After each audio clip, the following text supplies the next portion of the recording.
créer un tableau avec l'option « Insérer un tableau ». Cette option peut vous servir si votre tableau contient plus de lignes ou de colonnes que ce que la grille peut contenir. On se souviendra que la grille peut contenir un maximum de 8 lignes et de 10 colonnes.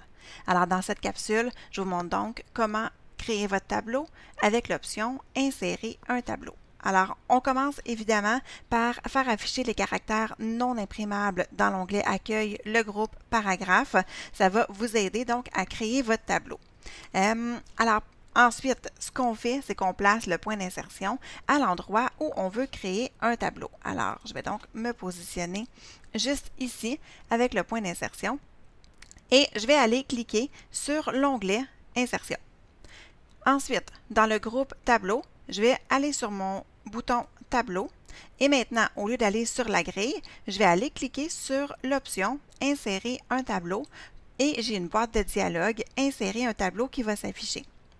Dans « Nombre de colonnes », je vais indiquer le nombre de colonnes que je veux et dans « Nombre de lignes », la même chose. Donc, on peut soit le taper ou soit utiliser les flèches d'incrémentation ou de décrémentation selon ce qu'on désire. Donc, moi, je vais faire un tableau avec 6 colonnes et 4 lignes, par exemple. Ou je pourrais même en mettre un petit peu plus. Je pourrais mettre, je vais faire un gros tableau. Donc, comme ça. Et bon, pour ce qui est de la suite ici, les largeurs de colonnes et etc., on va voir ça dans une prochaine capsule. Donc, on y va vraiment juste avec la taille du tableau. Donc, le nombre de colonnes et le nombre de lignes. Donc là, vous voyez que je devrais avoir un assez gros tableau. Alors, une fois que j'ai écrit le nombre de colonnes et le nombre de lignes que je voulais, j'appuie sur le bouton OK. Et mon tableau se crée, tout simplement. Donc, encore une fois, il est de la largeur de ma page. Donc, il va de la marge de gauche jusqu'à la marge de droite. On peut voir aussi les marques de fin de cellule qui sont à l'intérieur de chaque cellule. On peut voir les marques de fin de ligne qui sont à l'extérieur.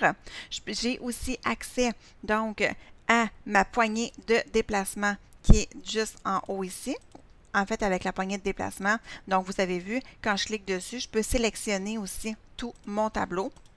Et donc, là, je n'ai pas accès à ma poignée de redimensionnement parce que mon tableau prend toute la place. En fait, il s'en va même jusque sur la deuxième page. Et c'est à la deuxième page, donc à la suite de mon tableau, que là, je vais avoir accès à ma poignée de redimensionnement. Donc, dans le fond, ce qui arrive en ce moment, c'est que mon tableau est tellement gros qu'il va sur 2 pages. Donc, on verra probablement, en fait, en faisant un saut de page.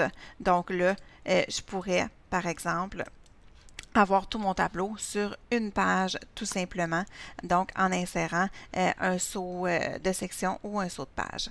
Donc, voilà, alors c'était comme ça qu'on crée un tableau avec l'option « Insérer un tableau ». Donc, c'est pas vraiment compliqué, c'est à se servir, donc, si on ne peut pas utiliser la grille qui est encore plus simple, donc on utilise l'option « Insérer un tableau ».